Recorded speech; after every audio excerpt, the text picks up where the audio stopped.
Welcome back to the most professional StarCraft 2, where I have the pleasure of introducing my favorite Zerg and probably my favorite player right now. It is the final boss. It is Dark. Up against the #1 ranked Protoss in the world. Not his usual nemesis hero, but instead the Twilight Toss from Europe. It's MaxPax. The mysterious Protoss has risen to the top of the ranks and has shown a remarkable stability in a race known for anything but. So we have a best of 5. And I may sell you the entire seat, but you're only going to need the edge, because that's all it takes to like and subscribe. And remember, if we get 1,025 likes, not 1, not 2, but 1,025, I'll cast another series tomorrow or the next day or something like that. I'll probably do it anyways, but make the difference today. If it's not going to be Dark versus MaxPax, well, if this doesn't get you excited, I don't think you can be excited, and that's a little sad. All right, it's okay. And honestly, if you're not going to get excited for that, you're probably not going to be sad either. You're just kind of a psychopath. So, Dark, thank you for watching, but I hope you enjoy the cast. I'm very excited. There it is again for these two. I don't know who I favor right now. Of course, they're meeting in the grand finals of the ESL Cup in neutral stomping ground. Yes, I'm talking about North America. So, where from both regions they combine and have about an equal amount of ping, making it somewhat relatively fair. Now, MaxPax gets in. 1, 2, and 3 kills with the initial adepts. More than you can usually expect, especially considering he didn't lose any. And, well, a lot of people get hot and bothered over this build. 50 shades with glaives. And a robotics facility with a war prism. It is quite a commitment here. What has Dark seen? I mean, he's seen the adepts, obviously, but not too much else so far. Finding himself in the dark, if you would. Though not an unexpected place to be. And he saw the Stalker, as well as the 2 adepts. There's a single gas. He sees there's no second. Already a Roach Horn on the way. You start narrowing things down. If there's no Oracle or Stargate unit coming out right around 4 minutes, maybe 4:15, then, well, either that or a bunch of adept shade across the map. But Dark actually doesn't have his Overlord in position to see this. MaxPax has taken these gases. Not particularly quick, but quick enough that Dark may suspect some more heavy tech play. And indeed there is, but here come the first glaved adepts. Not glaved yet, but about 10 seconds out. Shading in 2 different directions here, trying to bait Dark into building some more units, and Dark will take the bait. He has to call that bluff, because if the adepts get in, they will slaughter the drones, and, well, the drones are the powerhouse of the Zerg, so without those resources, and even 2 glaved adepts are devastating potential game-ending damage, which is why there are entire build orders revolving around keeping them out of their base. As Protoss. Protoss versus Protoss, most of the early game is, how do I keep these adepts out of my base? And failing at least 10% of the time. Alright, lining things up. He's going to go with the double-barrel shotgun behind it. Gravitic Drive Prism. But to start things off and keep Dark off balance, MaxPax starts with the Adept Shades. Queen's headed back into the main. Brendan, did you hear something? Must have been the wind. I didn't. Shades are... Well, he's even got an Observer here to start clearing up the creep. The threat of the Adepts is almost more dangerous than the Adepts themselves once the Roaches are on the field. Dark can't come across the map. Does he have a lair? No. He's still on hatchery tech. Builds another round of drones, but the Adepts have kept him busy for long enough that the Disruptors are going to be a real and present danger by the time anything else really happens. 5 more gases for Dark. Which indicates a severe and dramatic shift into, very likely, knowing Dark, Ravagers. Though keeping his options open for the tech. Observer, outflanked by a Queen and a Spore, a peculiar buddy cop combo, but down it goes. Adepts are headed across the map every which way. That double-barrel prism here with 2 Disruptors inside. Potentially deadly dangerous, or, well, it really depends. Fires a volley, Gets 4 drones. Dark can't really afford to lose any right now. He's at 53 probes to 46 drones, so... Huge Zergling counterattack. Onto the third base, though. Nice positioning here. Shield battery overcharge. Even the probes are pulled. He can't get the battery particularly quickly. Shield battery will go down with about half the overcharge left over, and we're thrown into chaos immediately. MaxPax's probes in a bit of an awkward position. No mineral walk through behind the stalkers. We got a depths in the natural. Something happened in the main. I think it was cleaned up. More of the roaches heading across. The Zerglings are dealt with. I'm not locked in here with you, say the stalkers, as he warps them in. The depths were not targeting drones, though, for MaxPax. Disruptor shot. Guarantees a hit. Just right-clicks it onto those Ravagers, which means it will hit them. I don't think the Ravagers can outrun it, except on... maybe not even on creep. Guaranteeing the kill. MaxPax, 61 probes to 59 drones here, and even another round. Cooling down the Raptors, fires a shot, looking for the drones, playing it safe. Curves around and gets nothing with that second shot. 9 more Ravagers on the way. Dark says you can't kill us all, and MaxPax says watch me try. Oh, dangerous. I mean, you don't really have many options against the Disruptors, especially before lair tech really kicks in. He can't have Swarm Host, he can't have Mutus. Zerglings are going to be sliced to pieces by the Glaive to Depths.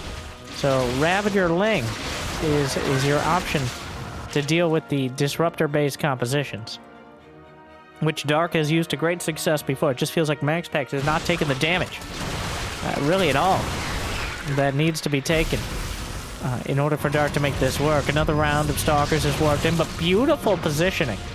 The Sim City there looking really good. Dark catching some of the units out on the field, but catching might be a bit of a strong term for how much damage he's able to do. But oh, the Ravagers show up to the party. Shield battery overcharges back. Ravagers fire a volley, but the Blink Stalkers come in. Disruptor shots unloaded. Ravagers blown apart. And down it goes alongside Dark's supply lead. 122. Well, builds a few more, 124, but clearly, so far, not getting the damage he needs as MaxPax rotates in to defend. The Warp Prism with Gravitic Drive is able to chase down the Ravagers, and the Disruptors are seemingly always off cooldown. Fires a shot around the bend. Doesn't quite hit a Ravager, looking for another one. Point blank, Zerglings. Danger close, but he deals with it, and that's more than enough as MaxPax blinks his way through. Game 1, quite dramatically, yet concisely going to MaxPax with a cleanly executed glaive pressure and just essentially deflecting the counterattacks. Yeah, like that. I'm sure that's what he's doing in order to lock it down. It is very hard if you misjudge the glaive to depth timing as Zerg. Very hard to recover cleanly. You're really relying, like you saw Duck go for those huge counterattacks. Trying to get something done, but ends up coming up empty. GLKGL. What kind of ancient speech? Well, MaxPax does not respond, or he actually said GLHF during the countdown before the game, and that doesn't show up in the replay, which has always created some awkward situations trying to analyze replays. Those first 3 seconds, or the 3 seconds before the game truly starts, for those wondering why there might not be that commentary. Or MaxPax hates Dark. Or MaxPax is Dark's alternate persona. Or both. Both might make even more sense. Food for thought. Okay. Probe, going to flirt with the minerals for a while. Drone's going to be upset about sharing. Minerals don't care either way. What we see here on Royal Blood. Solid game 1. Very solid. The setup on the third base, the way he put his pylon... It almost sounds sarcastic, but that's just my voice.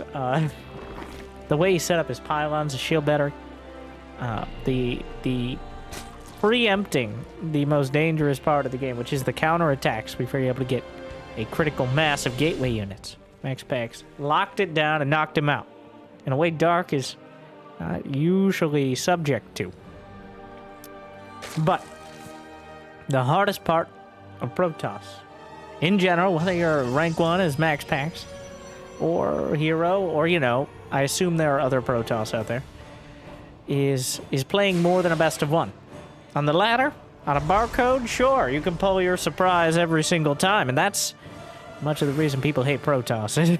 But in best of 5s, best of 7s, and longer tournaments, that's where it becomes harder, because a lot of Protoss does revolve around either playing near perfectly or kind of pulling one over on your opponent. The longer they have the opportunity to kind of figure out what you're doing, the easier it gets for especially Zerg, but also Terran, to deal with it. So navigating, like trying to figure out, ooh, maybe not attacking your own Nexus, that's not as good, but figuring out when to mix it up and when to try to stay consistent is the struggle that every Protoss faces at this top tier level. And this time, MaxPax is going to shift into the Oracle build. A much more stable opener, unless Zerglings slip into your natural and kill probes, but the Stargate just kind of covers all your bases, literally and figuratively.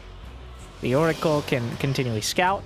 It means any sort of committed attack has a built-in defense, as there's very limited anti-air for Zerg besides some angry queens marching across the map, and that is, well, quite a committed attack indeed. So the Oracles kind of control the spread of options that your opponent is able to select from. And as long as you keep them alive, are almost always useful. Stasis always finds a place. Revelation, of course, and the weapons themselves. They can also just be used for high ground vision to kill things like Overlords. What can't they do? They can't press the like button for me on YouTube. I tried. Couldn't do it. Maybe next patch. Maybe subscribe. I haven't tried that one. Or ringing the bell. I'm not sure.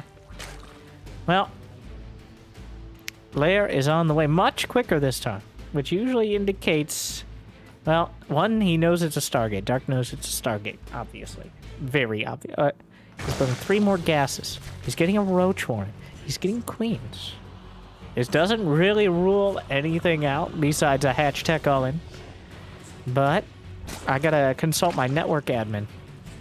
See if Nidus is right for you. Oracle, slide in. I never... You know, since Protoss can't repair their units, I've always been very iffy about committing so much.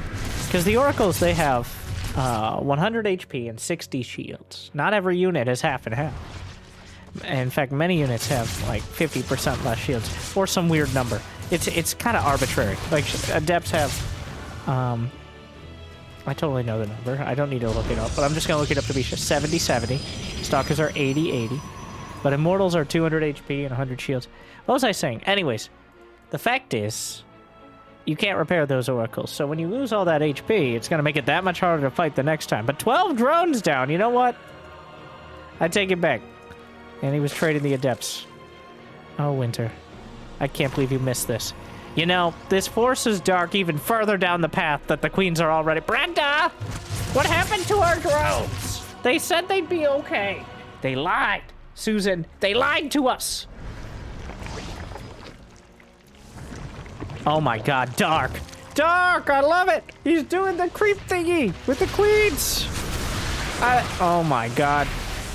It's been a while since we've seen this. He's dropping creep and using it for the Queen creep tumors. Wow, the budget Nidus here. And honestly, it makes so much sense. Does he have Overlord speed? No, he just used the Overlord he had there the whole time. And guns down the front. Oh my god, Dark. Just when you think... No, I didn't think Dark couldn't surprise me again. I'm always expecting something from Dark. But it's been so long since I've seen this particular strategy. It's not completely new, but it's definitely remastered here by the final boss himself. And it feels like this game, despite the worker losses on the other side, the game may already be over before it begins. As there is no... MaxPax has nothing to contest this. He's got a bunch of badly bruised Oracles, per my previous point. There is creep getting into his base. Yeah, Dark just wins. Wow.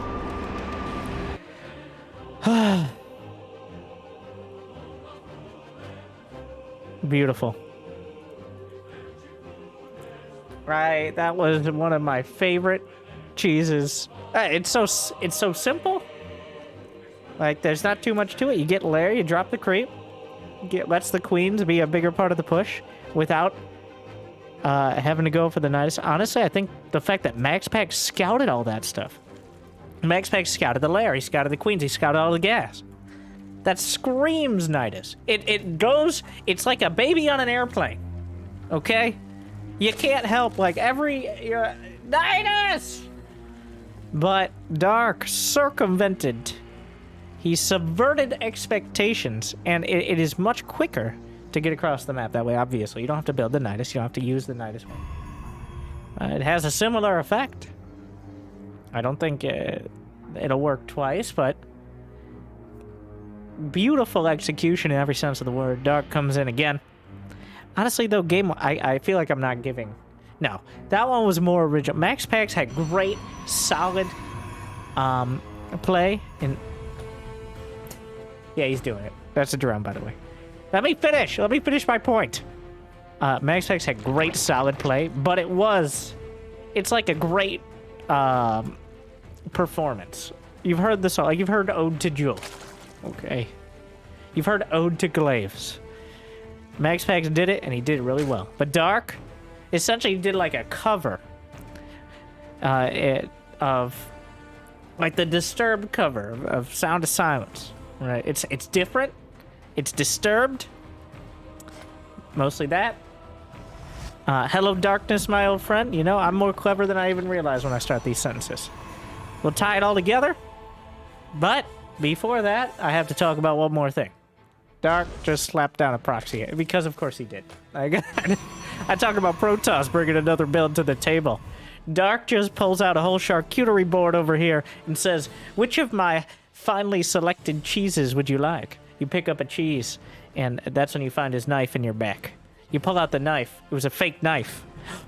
But you look at the knife, and the knife says, look behind you. And Dark pulls out a super soaker, and he squirts you in the eyes. And you can't see, which will keep you from realizing the pack of rabid dogs that he let loose are outside. Thankfully, you've locked the doors, though. You run to the door, and through your blurry eyes, you look out, and there's nothing out there until the impaler tentacle of a spine crawler comes through your window because there's a proxy hatch. And that's how he gets you. That's how you get the classic rabid knife dog spine switcheroo again from Dark as I feel like how am I gonna clickbait this one? That's always what I wonder with Dark. Like he's doing it once again. There's so many different great flavors of cheese. I'm not sure which one I'll pick. This is only game 3, and we're not even sure who wins. Anyways, here are the spine crawlers. There goes the cyber. That pylon is powering everything in front. He didn't even bother with trying to build. He's just walking right in with the spines, like he owns the place, and I guess he does, because MaxPax is... Dark right now is seeing how quickly he can get creep into MaxPax's main. And he's working on his speed run timing. Last game it was like 7 minutes, now we're at 4. Another cyber core is on the way. Is that the Robo? No, that's a... Okay, he's got an Immortal! That's a huge deal. Wait. No, come on. Okay. Well... Ah! That's spine crawler animation. Yeah, even the Zergling's pretty good against the Immortal. Killing the shield batteries. Does he He does have overcharge, but he doesn't have energy for overcharge because the main base is using Chrono Boost. More Zerglings! Oh my god.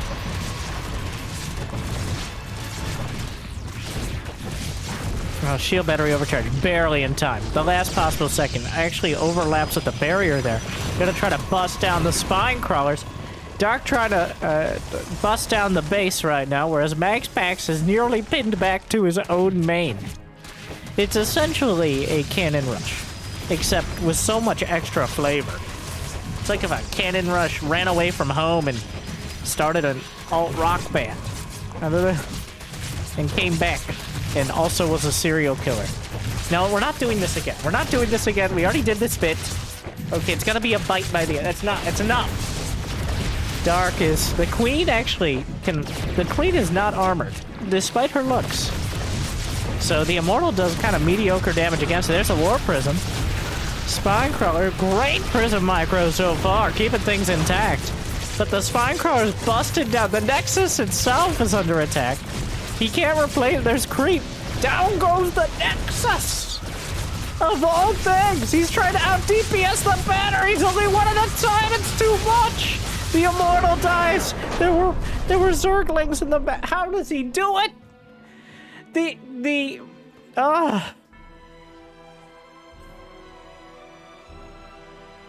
No, he doesn't care. The queens are in his base, ripping apart the Nexus, the infrastructure, and the mental stability of MaxPax. Well, that's 2-1 Dark in about 10 minutes.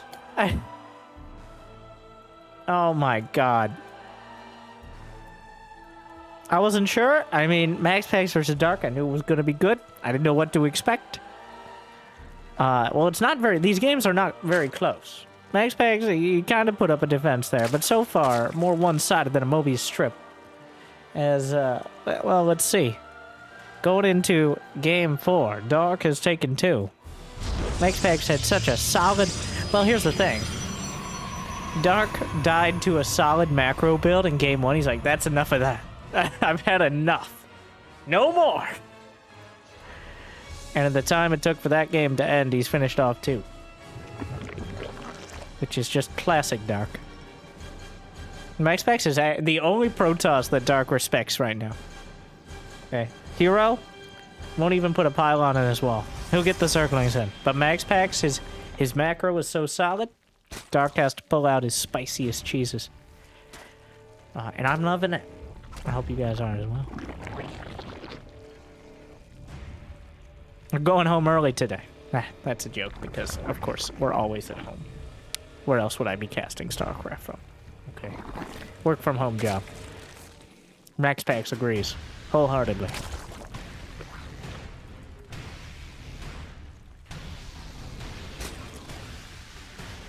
Well, MaxPax did allow Dark to get his natural.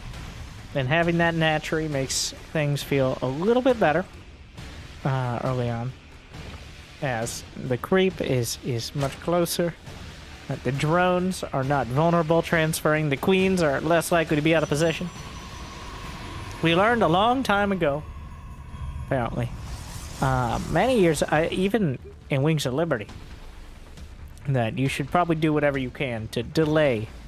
Well, at least send the probe out so early they can't place down that hatchery.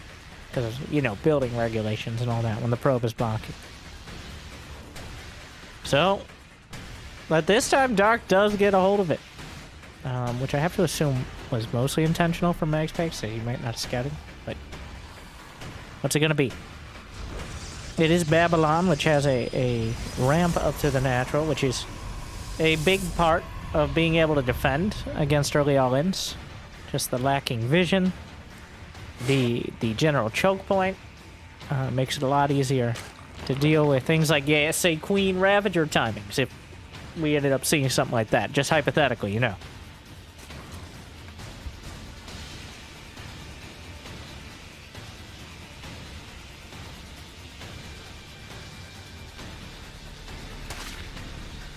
He taps on the rocks. Dark says, yep, those are real.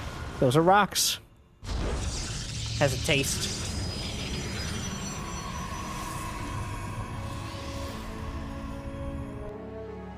Oracle.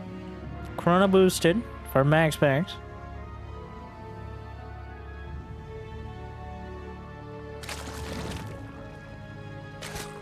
And a Roach Warren is on the way for Dark. A little, wow, quite early, actually. Suspiciously early. Usually a safety Warren, if you would, is more around 4 minutes. Roach Warren being done around 4 minutes is a bit more pointed. A bit more indicative of aggression. We'll see, though. MaxPax is taken, yeah. Dark has a Zergling, already right there.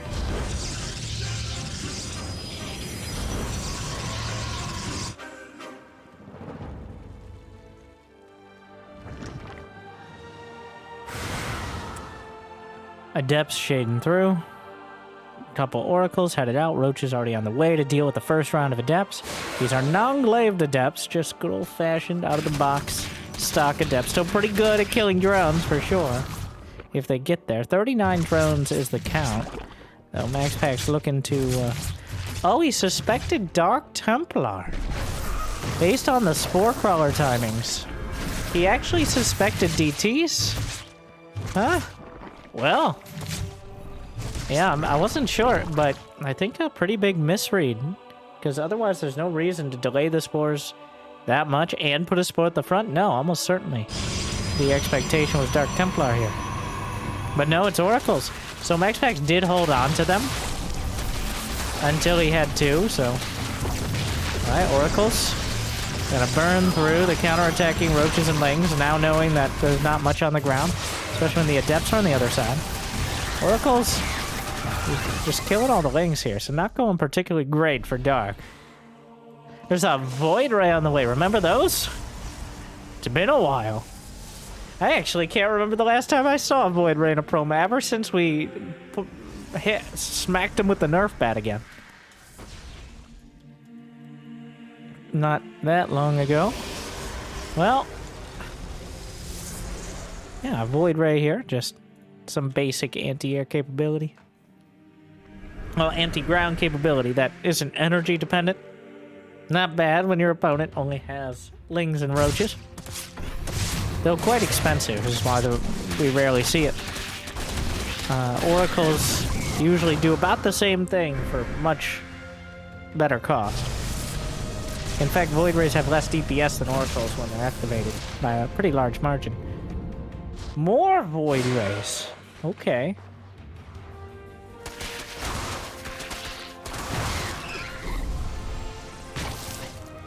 You have my attention. Lair, just a 6.5 minute lair for Dark. Wow. MaxPax at 64. 64 probes. So, doing quite well here for himself. Dark is in a horrible spot economically. Stalker at the Wallen. And well, this game looking quite good for MaxPax. Like I said, so far the games have been quite lopsided. Dark with a solid, a complete misread. It was not DTs, but instead just Moracles. And the commitment to Roaches so early, combined with the lack of economic damage he was able to deal to MaxPax, means that MaxPax is... he can pretty much do whatever right now. He chooses Void Ray Charge Lot. He's got Robobay on the way. I believe he got a Templar Archives already. Indeed he did. But with this economy, and +1 attack, like, Dark doesn't even have an Evo Chamber. He's just got some stock Roaches. And those things are annoying, but definitely not a major threat to Void Rays. Alright, it's gonna take a concerted effort. Did that probe trap itself? No, it's just chilling in a suspiciously enclosed location, but one way to get out of work. Right. Well, we got Void Rays, Archons, and Charge Lots over to the right. Warp Prism warps in a handful of Zealots to the main. And the Queens aren't going to be enough. Doesn't even get a Transfuse off. Burning through the 4th base. Burninating the countryside. Those Void Rays just melting the hatchery. All charged up.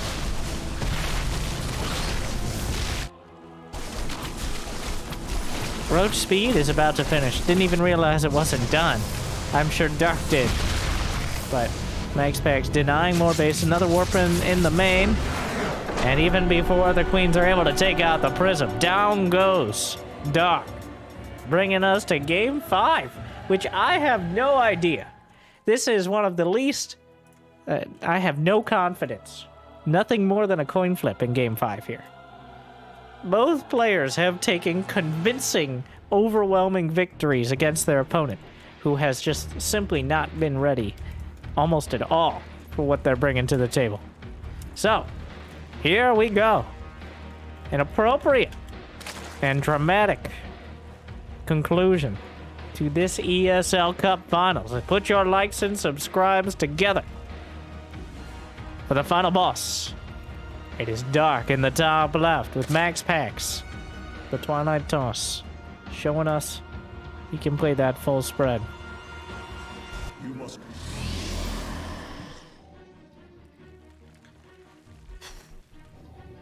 Is there a you gotta keep a close eye on drones on this map.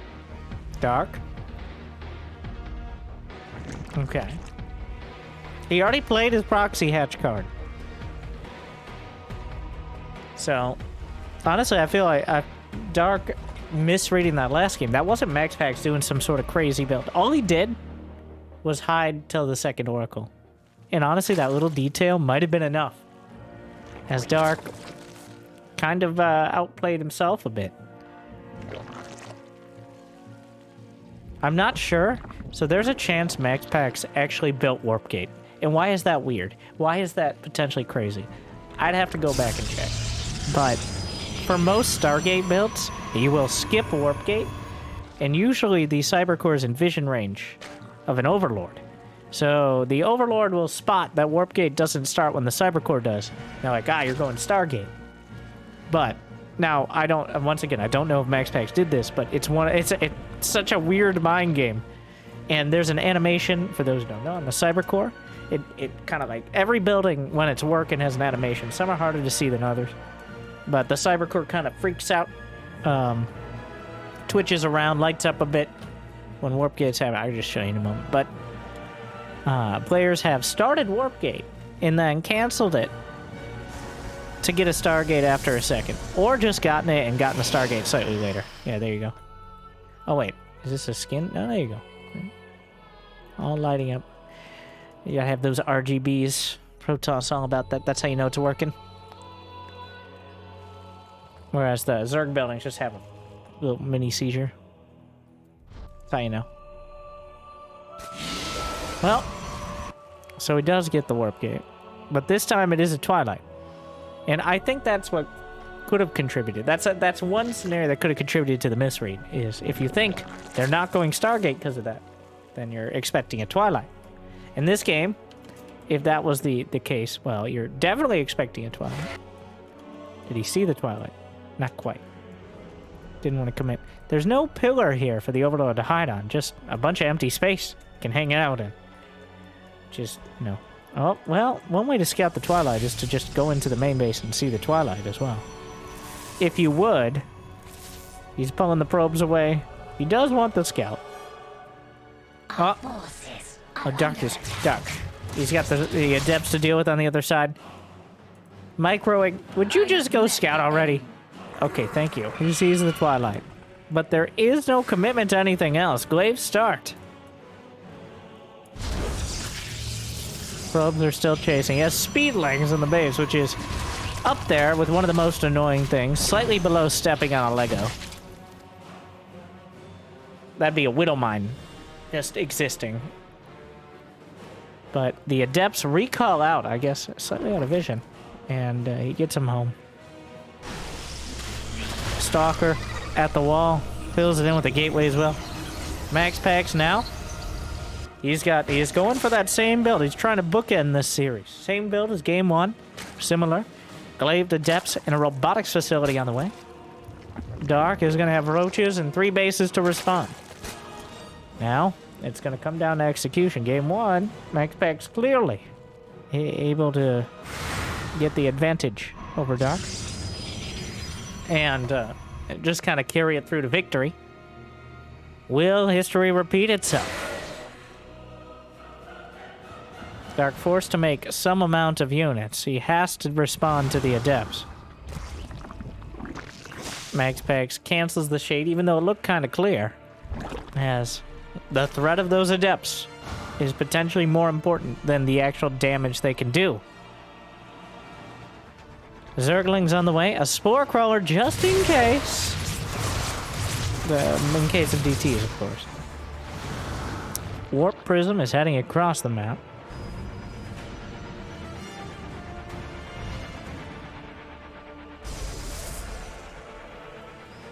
Observer completed. And there we go. We got the Gravitic Drive. MaxPax slapping down his Nexus. He's actually putting the pylon. He puts the pylon so he can put a Stalker in between a mineral patch and the pylon. That's how he's setting up his wall off, which does deny... It's a slightly less efficient mining. But, you know what's even the least efficient mining? Is when you lose all of your probes to Zerglings.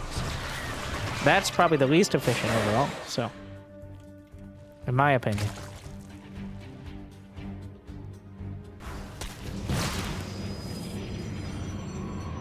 Well, 20 more Zerglings on the way. Dark is, once again, he's got only 37 drones. He's making some spores. He hasn't really built any drones. He's kind of all in. He does get the Observer, which is a convenient pickup. But Dark, at the very least, needs to deny this base. He is doubling, tripling, quadrupling down. He's putting it all down onto the Zerglings here. And at some point, there's just not enough Adepts. 17 Adepts may very well be enough Adepts. He needs the Zerglings to be able to hold things in place, with the Ravagers to do the rest, though. If he can get a wraparound on the Adepts, and of course, follow it up with the Corrosive Bow, but the Shades are already out. Shield Battery goes straight for it, overcharge, but the Ravagers will target it down. The Double Ruptor at point-blank range, not exactly ideal. Fires it off. Ravager micros back, gets one, splits the difference, gets two, and MaxPax is holding. Once again, MaxPax is able to keep it together. Dark behind this. He's making more Zerglings, making more Ravagers. He just doesn't have the follow-up here. Oh my god, the Adept Shade right on across, though. He fires another volley. This time gets nothing. More Zerglings on the way across. But MaxPax, all he needs to do is live. And so far, he's succeeded with flying colors. And, well, more importantly, flying disruptors. The disruptors are headed across the map, probably underestimating Dark's commitment to this all in here. And without the disruptors back at home, even a couple Ravagers could be a dangerous number. Fires another... Ooh, takes out like a quarter of the economy with a single Ruptor Volley. A few Roaches are piling in. Some Stalkers on the back, but an Immortal shows up just in time. And even without the Ruptors, it looks like MaxPax may very well have enough to finally complete this boss fight. Truly, MaxPax with some top-tier play today. I love to see it. Dark not comfortable going to the macro game against the Maximus himself. Beautifully done. Some very solid Protoss there, which is such... I'm trying not to overstate how hard that is to do, but especially against someone like Dark. Despite Dark with some of the craziest all-ins, MaxPax is able to pull down 3 games and take the ESL Cup this time around. Well,